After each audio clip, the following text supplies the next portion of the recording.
Hey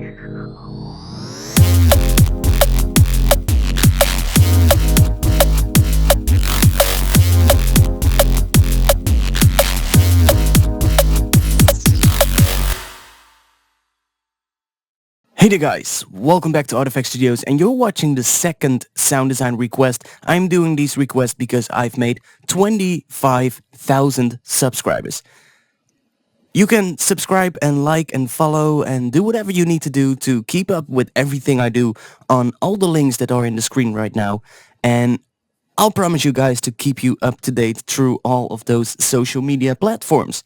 Now for today's request, this one was requested by Rafael from my Skype production chat, and he requested to remake the bass sound from Noisia's track OO from their latest EP.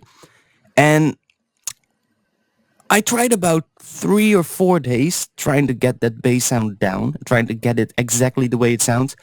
I made one in Massive, came pretty close. I tried one in FM8, came even more close, but I just couldn't get that same sound. Now, then I was reading up an interview with Noisia, and they actually told to the interviewer that the entire lead and the bass from that particular track were all made from the same FM8 patch, just run through some different processing. So that's when I thought, let's try out make the lead. And when we know the patch for the lead, we might actually be able to turn that into the bass somehow. I haven't yet found out how to create the bass. I made the lead, it sounds really similar, but I haven't really got to finding out the bass. So if I find out how to make this bass from the track, I will do a tutorial on that one, I promise. But for now, I only know how to make the lead, so we're gonna make the lead. So let's get started. I'm gonna play you the lead. It sounds like this.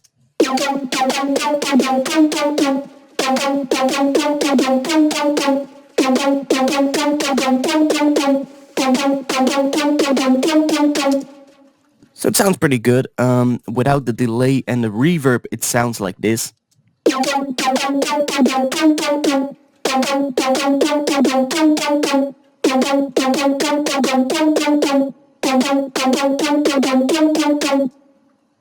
I think it sounds pretty good, and it sounds pretty similar to the lead in the particular track we're talking about. So I'm gonna turn all of this crap off again,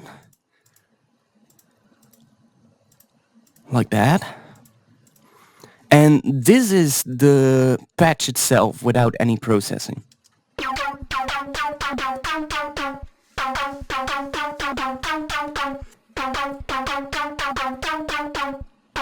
So as you can hear, it sounds like the final result, but there is a lot of the sound is actually coming from the processing.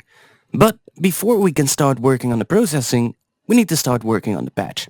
So this patch, let me go to the expert tab. As you can see, this patch is really fucking complicated.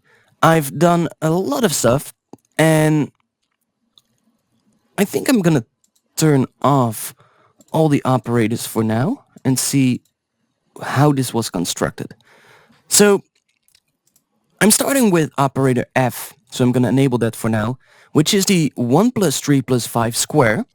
I have all 3 knobs selected right here, so I'm inverting this waveform. I am key syncing it, so it means that every time I hit a key on my keyboard, it's re-triggering the phase of this waveform, and it's being affected by the pitch envelope.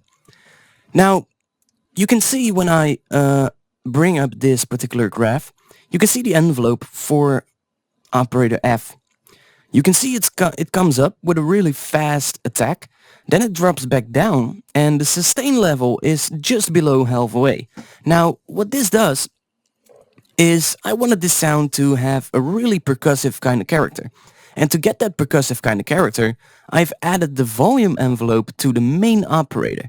So every note starts much louder than the sustain level actually is.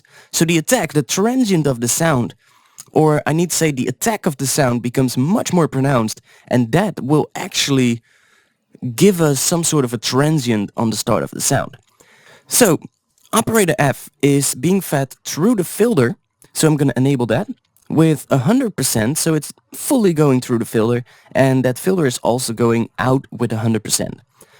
Now the filter itself, I'm using the lowest cutoff position as possible, no resonance on the main filter, and I turned the low pass filter into a bandpass by turning this all the way up.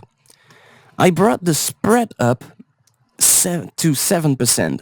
Now, without the spread, it sounds a little bit less crisp. You get a little bit less high frequencies. And what happens with this particular thing is you're basically taking two filter peaks, and by bringing up the spread, those two peaks will go further apart. And the further they are apart, the wider our bandpass is going to be.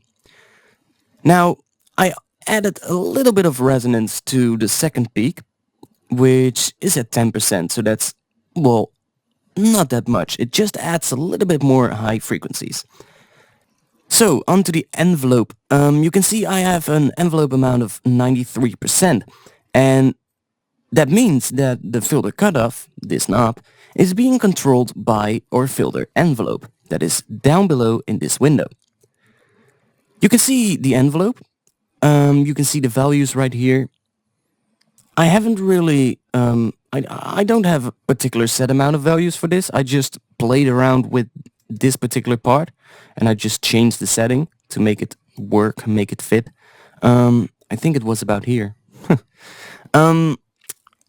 And that is actually controlling the filter cutoff position. So the filter cutoff starts at a maximum volume, or at 93, I need to say, and it's being brought down all the way to 0 by this envelope. Now I also have velocity scaling and key scaling set up. Key scaling is set to 100 and velocity scaling is set to -22. Now key scaling, what it's going to do is it's going to change the envelope amount for depending on what key you play. So the higher key I play on the keyboard, the more envelope amount we're going to get. So when I play a really low note, we're going to get much less of the envelope amount. That will actually change the way your sound sounds, and the same goes for the velocity scaling. The velocity scaling is set to -22, so that means that every time I play around with the velocities of the note in the melody itself, we will actually get a different sound, and we will affect the envelope amount that controls the cutoff. So it gives you a little bit more control over how the sound's going to come out, and I think that's pretty useful. So now we have operator F running through our filter, and that creates this.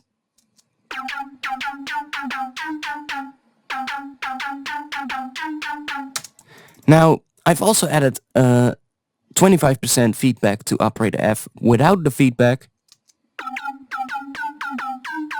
it sounds really crap like that. So I brought the feedback up to 25%. And sure, it doesn't want to go to 25 right now. Yes.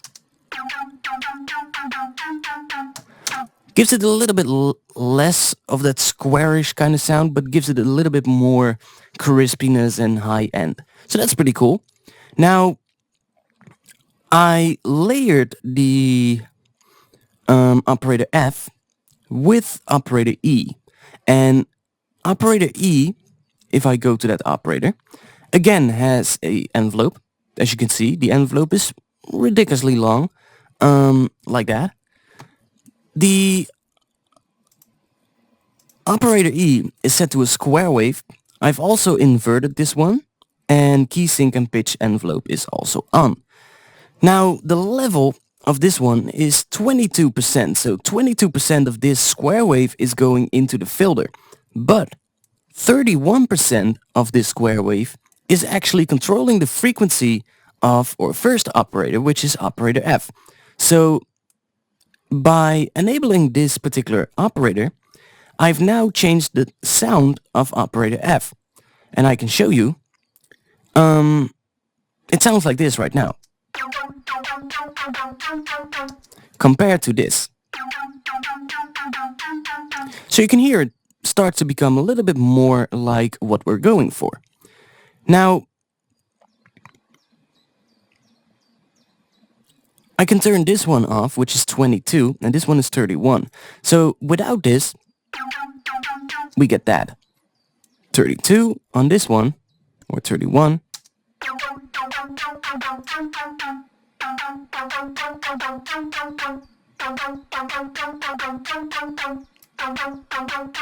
Makes it sound a little bit better.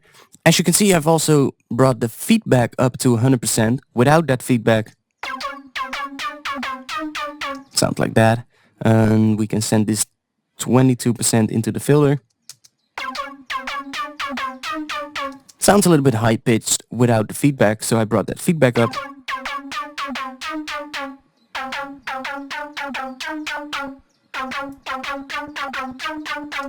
And I brought it up all the way. Now normally I don't bring the feedback up all the way, but I think for this one it sounded pretty good. Then I layered this with operator D. Now operator D is a square wave, and I have offsetted the ratio with 0.5 Hertz.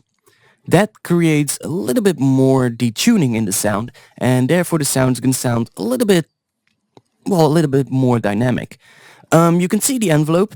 Again, I have this sort of like decaying envelope on the particular operator, and this one is actually just being sent with 41% straight out. So it's not going into the filter or anything, it's just going straight to the output. So we have our filtered sound, and I add a square wave to that, but it's not running through the filter.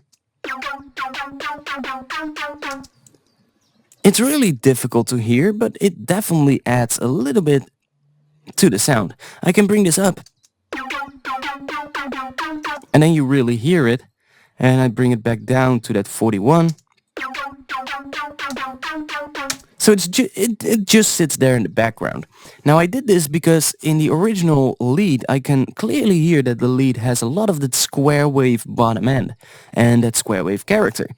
But I wasn't getting that out of the patch, and this operator was the only one I didn't use yet. So I enabled it and I just sent a little bit of that square wave out to the output. Then, as you can see, operator F is running with 10%. It's actually modulating the frequency of operator C. So if I go to operator C, I have set this one to the second formant waveform. Key syncing is turned on and pitch envelope is also turned on. You can see my envelope. It's a weird kind of envelope. I'm using this short attack, and then it doesn't go as much up as all the other envelopes. It stays a little bit down here, and that particular operator is on its own modulating the frequency of both E and F. So without this one, we have that. Then I turn it on,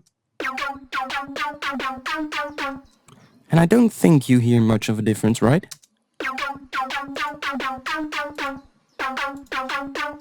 It becomes a little bit more filled out. It's not that pronounced, it's really subtle, but it helps to make the sound wider, fatter, and bigger, and that's what I'm going for. So then we have two more operators. We have operator B, which is this one. Operator B is controlling the frequency of C, which is controlling the frequency of E and F as well. Then operator B is also controlling the frequency of E on its own. And operator B is being sent out with 52% to the output. So it's not passing through the filter, it's just going straight to the output. Now this one is set to a saw wave with key sync and pitch envelope turned on, and you can see my envelope right here. Why have I chosen saw wave for this one? I found out that the sound wasn't that gritty enough, and I could hear some kind of a saw wave in the original sound. That's without, and this is with. It gets a little bit more percussive by adding that saw wave. I don't know why, but it makes it sound more percussive. And I think that's also part because of this envelope shape that I'm using on basically almost every operator in this sound. Every operator has that decaying envelope.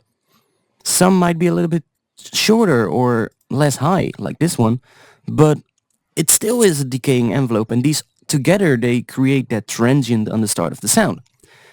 Then finally, I added operator A. Now operator A has again a decaying envelope, but it doesn't go down that much. This one is set to a soft square. Key syncing and pitch envelope is turned on, and I'm sending this with 100% into the filter. So without and with. I'm also using the feedback on both B and A. As you can see the settings. That is actually the whole routing part of this patch. I can go to the operator tab and you can see everything right here. You can take over all these settings if you want.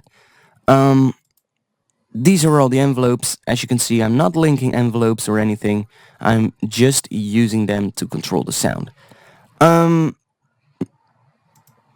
the mod tab, I haven't done anything, I think. Nope, I haven't done anything here. Right. The key sync tab. Now this is pretty interesting, and also you need to know what I've done right here. Because I'm using the key syncing, or how do they call it? I think it's key syncing, right? Key scaling, right. I'm using the key scaling on the filter, as you know, and I'm actually using this to control how far the filter opens up and how much of that envelope we're going to hear, depending on what note we are playing. If I open up the melody, you can see I'm playing an A2, so I'm close to C3 right here with this melody. If you look at this graph, you can see I'm starting pretty much to close to that A2, and I'm going up to about C4, B3, and I'm not using notes that are that high in the melody, but because I'm drawing that shape, and you can see that steep curve going up between about A2 and A3. So that steep curve will actually mean that between A2 and A3, the more I go up on my keyboard, the more of that envelope we're going to hear. So that affects the main sound, and it also affects the decay time of the filter. And if you listen to the original, you can hear that on the higher notes, you hear a longer decay on the filter envelope than on the lower notes. So I found out that using this thing, I could do that particular thing, and I could achieve that. Then I have the pitch tab. Now the pitch tab is really important because I'm using this to get that particular sound. Now, right now it's set to 60 right here. If I bring this to 0, we have the same patch but without the pitch envelope, and that creates this. That doesn't sound like the original sound.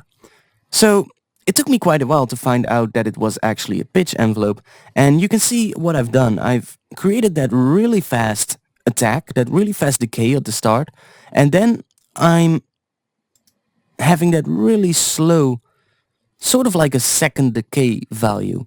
It's not a sustain, because a sustain would be a straight line. This is actually sort of like a second decay. The cool thing about FM8 is that you can just add a whole bunch of points in a particular envelope and you can create, well, really complex envelopes. But this pitch envelope is controlling the pitch with 60%, which creates that. We get that really fast pitch drop at the start of each note, which again makes our sound even more like a drum sound, have even more of a transient. And then I'm using that second decay to make the sound bend in pitch a little bit. And that's about everything I'm doing to this patch. Um, on the master tab, you can see I've set the polyphony up to 24 voices. So for each note I'm triggering, I'm getting 8 voices, as you can see right here, and the maximum amount of voices is 24. So 8 voices is quite a lot. It's really wide. I'm using the detuning set to 60. Panning is set to 67, and that makes your sound much wider. Without it, really mono, doesn't really sound that good. And with that panning turned up to 67%, becomes much wider. Now the detuning is also a big part of the sound. Without the detuning, doesn't sound much like it. With a little bit of detuning, also sounds weird. Now set this to 60. And sounds much better. I've also brought the digital up to 100%, which adds even more, sort of like a dynamic kind of sound. And it makes it sound less static, so that's pretty good. Then on the effects tab, now this is pretty, yeah, I've done quite a lot of shit, a lot of shit on this one. Let me just turn them off. All. This is without any of the effects. It's pretty dry sounding, not really that heavy, it doesn't have much distortion. I've added the overdrive to give it a little bit more distortion. You can see my settings. Then I added the tube amp to give it even more distortion. Also makes it have a little bit more low frequency content, which is really good. Then I added the shelving EQ, brought the lows up slightly and the highs up slightly as well, so we get a little bit of a gap in the mid frequencies. It's not much, but it makes it a little bit louder as well. Then I added the peak EQ, and I'm taking out this notch around, well, I don't know what frequency this is, but I'm guessing it's somewhere between 500 and 800 hertz. Yeah, sounds pretty good. Then I've added a slight reverb to this, but it's really low in volume. So the dry wet is almost at the dry side. We're not hearing anything of that reverb at all. Well, we're hearing a little bit, but not that much. Then I'm adding a chorus with these settings: slow time, low dry wet, to give it a little bit more width. Makes sound a little bit better. I think that's it for what I did. Yeah, that's it. That's the actual patch. So I've now run you through the entire patch, and we can now get into the processing of this sound. The first thing I added was an overdrive. I found it didn't have enough distortion yet, so that's before the overdrive, and this is after. So you can hear it's much louder, it has more grit, more distortion, and it just sounds better in general. Then I added Camel Fat 3, again to add even more distortion, and I'm using the notch filter to take out a small band of frequencies. Now, the notch filter is not being modulated at all. I'm just using it to take out a particular part of the sound and to control the harmonics in the sound. That's basically what I'm doing with the notch filter. So this is without the notch. And we can hear the reverb now. Sorry if that was a little bit too loud.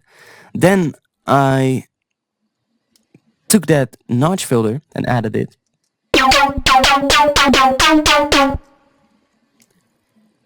Which makes it sound a little bit cleaner, I think. I'm also using the compressor, small amount, minus 2 dB, and a release of 800 milliseconds. That is then running through EQ8. this EQ8 cutting off all the bottom end because we could hear some bottom end going on.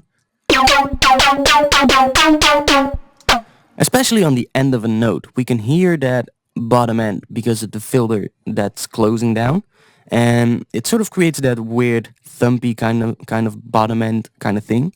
And I took that out with the EQ, used a high pass to take that out, and I also control the high frequencies with EQ point number 3. Makes it sound a little bit less harsh in the high frequencies because we added quite some distortion, and that really made the high frequencies stand out really quite a lot. And actually a little bit too much, so I took them out. Then I'm running that through another filter. Now you might think, why am I using two filters, or two EQs, sorry, in a serial kind of way? Well, first I'm shaping the overall sound with this EQ to make it sound more like what I'm going for. And then I'm using this EQ to really fine-tune how the sound's gonna come out. So this is before the second EQ.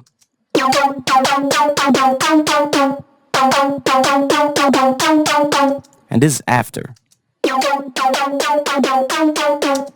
So it sounds thinner, it sounds weaker, but it also sounds better in terms of it's getting closer to the original sound.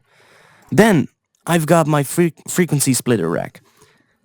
The frequency splitter is not really doing that much, I think. It's not really doing that much. I have a sub band. Sub is mono. Then I have a mid band. In the mid band I'm bringing down around 1K. And I've got a high band, which I'm just rolling off some slight high frequencies. So without the frequency splitter,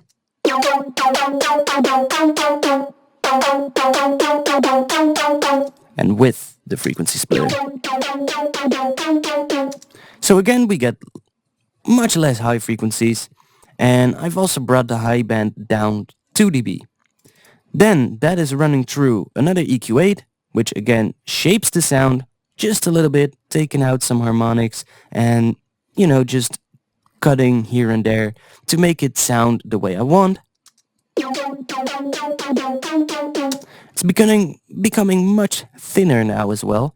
Then I have an audio effect rack, which has 3 bands.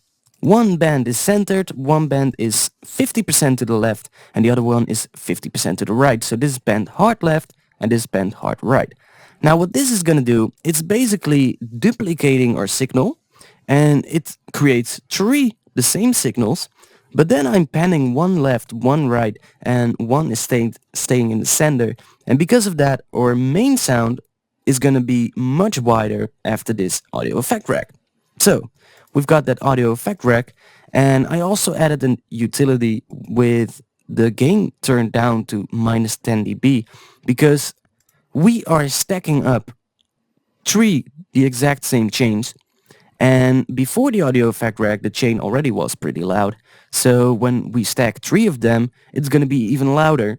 So I brought that gain down on the utility to make sure that we're not gonna hurt our ears. So after the audio effect rack we now have a much wider sound, and this is before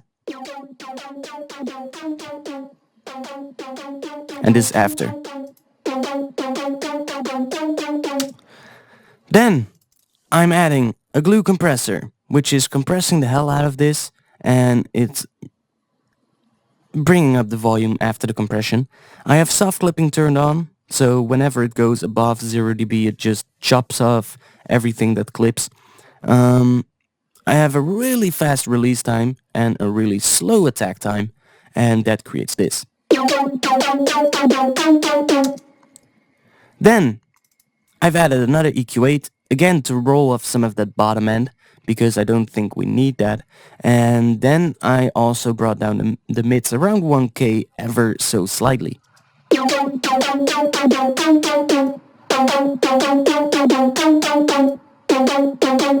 It's not much, but it's just doing that small little thing.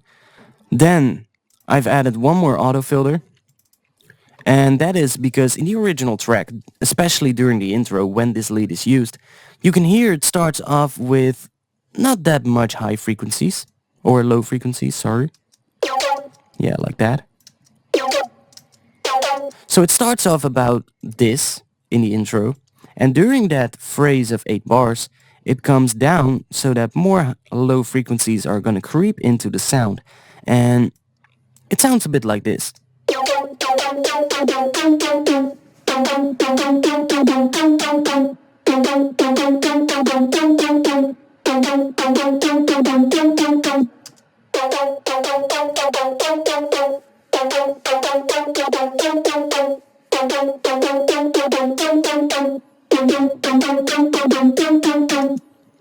That's about what it's doing in the intro. Now you don't have to add that. That's just without the autofilter. Now there's one thing that I found out in the main transient of the sound. There's a really fast sort of movement, and I didn't really replicate that movement to be exactly the same as in the original, but I found out that there was something that I needed to add. So, because I'm already using the envelope on the filler inside FMate, this is being controlled by the envelope. So the cutoff goes up to 93% and then it goes back down again, and it follows this particular shape. However, I found out that I needed a second envelope to control this particular knob and make it go up ever so slightly only on the start of the sound. Now, if you look at this knob when I play this, you might be able to see some movement, but that only happens when I turn on this particular thing. So you can see it moving without the envelope. Sounds like that. And with it, we get a different, sort of like a different sounding transient. And that is because we're filtering out all of the low end during the transient of every single note. And I'm doing that with the envelope because I don't have a second envelope or a second filter envelope, I must say. You don't have that one in FM8, so I had to do it this way. I took the Max for Live envelope, set the amount to 30, and I made this shape, decay is 37, release 72, and I connected this to the filter cutoff of FM8. Now, if you don't know how to do this, you can open up this little triangle box and press configure right here, move the knob that you want to automate or control or whatever you want to do, and it will add that knob to this list. Now, for me, it's the first one, this one. That's actually what is being controlled.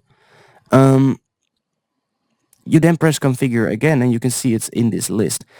I then click this button, which normally says map. You click that, like that. See, it's map. You click that, and I then just click the knob I want to map it to. So now this one is mapped to this particular device. And that sort of like gives you a second envelope. This is the entire sound. This is the patch and how to create it. I'm working on a lot of packs to be released on my web store. I might actually do one for FM8 and include this preset, but I don't know when that's gonna happen. It might actually be happening in quite a while from now. I hope you like these videos, and if you have any questions, leave a comment below this video and I'll answer them. You can also come to my forum at www.artfx-studios.com. On there, I'm posting on the forum. Other people are posting on the forum. You can post your music, get feedback. You can talk about music production, and it's just great fun to be there. You can also come to my website where you can see products in my web store. You can get them, and you can also buy a VIP membership with which you get access to a whole bunch of additional stuff, to some whole bunch of additional great sounding downloads, and you also get access to 25% discount in the web store on all products. So that's pretty cool as well. Now, other than that, I've been working a lot on stuff, and these are sound design requests. So if you have a request for a future video, Post a comment below and I'll try to make a video about it. That's it for this week's video, and I hope to see you back soon. Peace.